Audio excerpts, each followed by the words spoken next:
नमस्कार मित्रांनो, उद्याच्या एक्झामसाठी एक महत्त्वाचा व्हिडिओ तुमच्या समोर घेऊन आलोय, की आपली प्रिपरेशन कशी असली पाहिजे. आपण तयारी काय केली पाहिजे उद्या एक्झामसाठी जाण्यासाठी, बरोबर? तर त्यामध्ये सर्वात पहिला मुद्दा येतो, की आपला ड्रेस कोड कसा असला पाहिजे. तर ड्रेस कोड आपला कसा असला पाहिजे, त्यासाठी फिमेल स्टुडंटचा काय ड्रेस कोड असला पाहिजे किंवा मेल स्टुडंटचा काय. तर सर्वात महत्त्वाचा मुद्दा त्यामध्ये पहिला पॉइंट असा आहे, की मुलींनी काय करायचंय फॉर फिमेल स्टुडंट त्यांनी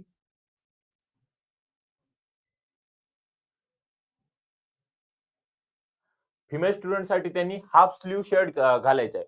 हाल्फ स्लीव्ह शर्ट किंवा टी-शर्ट. आपण टी-शर्ट घालू शकतो किंवा शर्ट घालू शकतो किंवा मग फुल पॅन्ट घालू शकतो आणि त्यानंतर आपण साडी पण घालू शकतो किंवा सलवार कमीज इत्यादी आपण घालू शकतो. याची परमिशन आहे आपल्याला. त्यानंतर त्यावरती जे बटन्स असतील तर ते आपल्याला छोटे पाहिजे. स्मॉल बटन्स अलाउड आहेत. त्यानंतर जे फॅन्सी बटन्स असतात तर ते युनिव्हर्सिटीकडून अलाउड नाहीत. याची आपल्याला दक्षता घ्यायची. त्यानंतर त्या बटनची डिझाइन मी जशी सांगितली, की फॅन्सी बटन्स डिझाइन ती आपल्याला अलाउड नाही.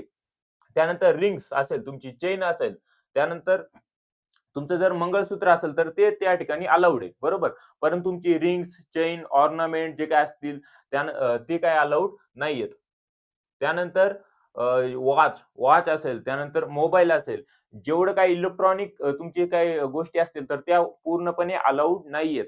वॉच, मोबाईल, फोन किंवा इलेक्ट्रॉनिक इक्विपमेंट कोणते पण असू द्या, तर त्या ठिकाणी ते अलाउड नाहीयेत. त्यानंतर खूप मुलं काय करतात, की एप्रॉन घालून जातात. तर आपल्याला एप्रॉन अलाउड नाहीये. एप्रॉन अलाउड नाहीये. त्यानंतर जे मुली काय करतात बांगड्या त्या ठिकाणी अलाउड नाहीये. त्यानंतर रिंग्स असतील तुमचे, पिन असेल डोक्याला लावायची ते पण अलाउड नाहीये.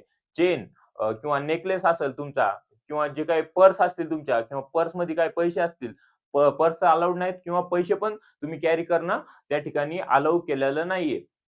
त्यानंतर महत्त्वाचा मुद्दा येतो शूज. सर आम्ही शूज घालावं की चप्पल? तर आपल्याला शूज अलाउड नाहीयेत. त्यांनी no permission for shoes, use only chappal किंवा स्लीपर. चप्पल नाही तर स्लीपर आपल्याला त्या ठिकाणी घालायची. शूज घालून जायचं नाहीये.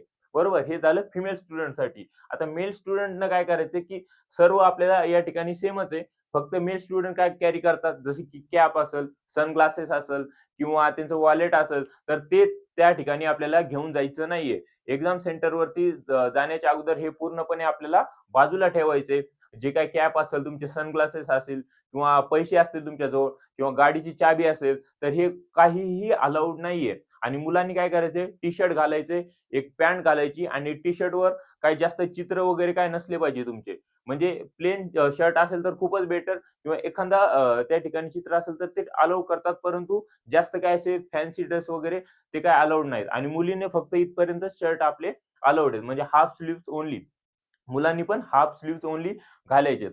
त्यानंतर पॅन्ट मुलांची चालू शकते. पॅन्टवर आपल्याला बेल्ट त्या ठिकाणी अलाउड नाहीये. बरोबर. त्यानंतर मेल स्टुडंटसाठी काही बाकी जे एप्रॉन असेल, एप्रॉन घालायचा नाहीये आणि जे काही बाकीचे ऑर्नामेंट्स असतील, तुमचं कडा असेल किंवा गळ्यामध्ये चेन वगैरे काय असेल, तर ते त्या ठिकाणी कोणत्याही प्रकारे अलाऊ केलं जाणार नाही. तुमचा मोबाईल अलाऊ केला जाणार नाही. इलेक्ट्रॉनिक वस्तू ज्या काही असतील त्या पूर्णपणे अलाउड नाहीयेत. त्यानंतर आता हे मुद्दा येतो, की सर काय घेऊन जायला पाहिजे आपण? आता एक्झाम सेंटरवर जाताना सर्वात महत्त्वाचा मुद्दा आहे, की काय हॉल तिकीट. तुमचं हॉल तिकीट पाहिजे. बरोबर. हॉल तिकीट तर सगळे नेतातच. हॉल तिकीटचा काही प्रश्न नाही. परंतु हॉल तिकीट सोबत कॉलेजची जी आयडी कार्ड आहे आपलं, आयडेंटिटी कार्ड, तर ते त्या ठिकाणी घेऊन जाणं अनिवार्य आहे. कारण की आपण काय करतो, की हॉल तिकीट गडबडीमध्ये घेतो, पण कॉलेजचं आयडी कार्ड आपण घेत नाही. कारण की कोणत्या कॉलेजचे, तुमचं आयडेंटिटी काय, तर ते त्या ठिकाणी खूप महत्त्वाचं आहे. त्यामुळे कॉलेजची हॉल तिकीट आहे. त्यासोबत आपल्याला कॉलेजचं आयडी कार्ड सुद्धा खूप इम्पोर्टंट आहे. College ID card. त्यानंतर दुसरा मुद्दा काय आहे, कॉलेज हॉल तिकीट आणि आयडी कार्ड सोबत तर त्या ठिकाणी तिथं गेल्यानंतर शांतपणे आपल्याला काय करायचे, जे त्यांनी इन्स्ट्रक्शन जसे देतील तसे फॉलो करायचे. जसं की सीरियल नंबर असेल, तुमचा एक कोड असतील. आता एम-सी-क्यू कोडमध्ये त्या ठिकाणी आपल्याला 2 मध्ये टाकायचं आहे. एम नंबर इन फिगर आणि इन वर्ड्स त्या ठिकाणी आपल्याला चुकायचं नाहीये. त्यांनी जसे इन्स्ट्रक्शन दिले सगळे फॉलो करायचे. आणि सगळ्यात महत्त्वाचा मुद्दा, की सर मी ब्लू पेन नेऊ की ब्लॅक? तर आपल्याला ब्लॅक ओन्ली अलाउड आहे. ब्लू पेन न्यायचा नाही. Black only. ब्लू पेन आपल्याला न्यायचा नाही. फक्त ब्लॅकच न्यायचा आहे. आणि त्यानंतर येते की सर मी डायग्राम कशाने काढू, पेननी काढू की पेन्सिलने काढू? तर माझं तर असं मत आहे की तुम्ही पेननीच डायग्राम काढा आणि जर एखाद्याला चुकत असतील किंवा एखाद्याच्या प्रॉपर डायग्राम येत नसतील तर त्या ठिकाणी तुम्ही पेन्सिलने काढू शकता आणि त्यावर पेननी गिरवायचंय आणि ते पण ब्लॅक पेननं. बरोबर. त्यानंतर आपलं जे काही रफ वर्कसाठी काही त्यांनी जागा दिलेली असते.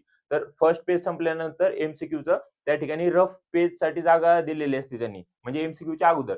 तर ती आपल्याला त्या ठिकाणीच रफ पेज करायचं आहे. म्हणजे त्या ठिकाणी रफ वर्क करायचंय. जी स्पेस त्यांनी दिलेली आहे. कुठे इकडे-तिकडे आपण रफ पेज नाव टाकून त्या ठिकाणी लिहायचं नाही.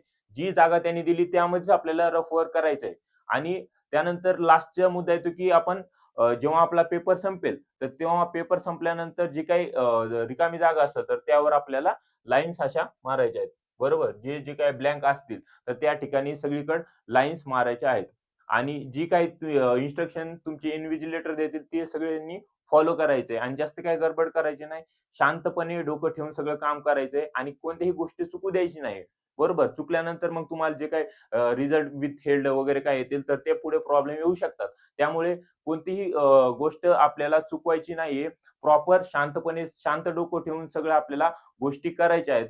आमच्या पूर्ण आयुर्वेदा मराठी टीमकडून तुम्हाला एक्झामसाठी ऑल द बेस्ट आणि तुमच्या साठी म्हणजे जे काही तुमची वायवाचा लास्ट डे असेल, तर तिथपर्यंत आमची सर्व टीम तुमच्या सोबत राहील याची तुम्हाला आश्वासन देतो. Thank you.